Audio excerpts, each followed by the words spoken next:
மறைந்த முன்னாள் முதல்வர் கருணாநிதி அவர்களுடைய மூத்த மகனான மு.க. முத்து அவர்கள் உடல்நலக்குறைவால் இன்னைக்கு காலமாகியிருக்காரு. அவருக்கு வயது 77. கருணாநிதி பத்மாவதி தம்பதியினருக்கு 1948ஆம் ஆண்டு பிறந்தவர் தான் மு.க. முத்து. 1970 தன்னுடைய நடிப்பு பயணத்தை தொடங்கிய மு.க. முத்து அவர்கள் பூக்காரி, பிள்ளையோ பிள்ளை, அணையா விளக்கு, சமையல்காரன், இங்கும் மனிதர்கள் ஆகிய படங்களில் நடிச்சிருக்காரு. கருணாநிதியின் கலையுலக வாரிசாக கருதப்பட்ட இவர் நடிப்பிலையும் வசன உச்சரிப்பிலையும் உடல் மொழியிலையும் தனக்கென ஒரு தனி பாணியை வச்சிருந்தாரு. திரைப்படங்களில் நடிக்கிறது மட்டுமின்றி பாடல்களையும் பாடி அசத்தி இருக்காரு. நல்ல மனதில் குடியிருக்கும் நாகூர் ஆண்டவா என்ற பாடலும், சொந்தக்காரங்க எனக்கு ரொம்ப பேருங்க அப்படின்ற பாடலும் பலராலும் அவருடைய குரல்ல இன்னைக்கும் மறக்க முடியாத பாடலா இருந்துட்டு இருக்கு.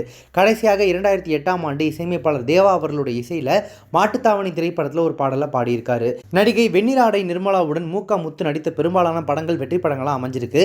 1970களின் முற்பகுதியில் முத்து தனது அரசியல் வாரிசாக வேண்டும் அப்படின்னு சொல்லிட்டு கருணாநிதி ஆரம்பத்தில் விரும்பி இருக்காரு. பின்னர் அதிமுகவின் நிறுவனர் எம்.ஜி. ராமச்சந்திரனுக்கு எதிராக அவரை திரைப்படங்களில் அறிமுகப்படுத்தி இருக்காரு. இருப்பினும் மு.க. முத்து அரசியலையுமே ஈடுபட்டிருக்காரு.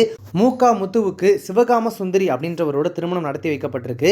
இதனைத் தொடர்ந்து அவர்களுக்கு அறிவு நிதி அப்படின்ற மகனும், தேன்மொழி என்ற மகளும் பிறந்தாங்க. கருணாநிதியுடனான மனக்கசப்பு காரணமாக அரசியலிருந்தும் விலகி கொண்டு தனியாக வசித்து வந்த மு.க. முத்து சமீபத்தில் உடல்நலக்குறைவு ஏற்பட்டதனால காவேரி மருத்துவமனையில் அனுமதிக்கப்பட்டு சிகிச்சை பெற்று வந்தார்.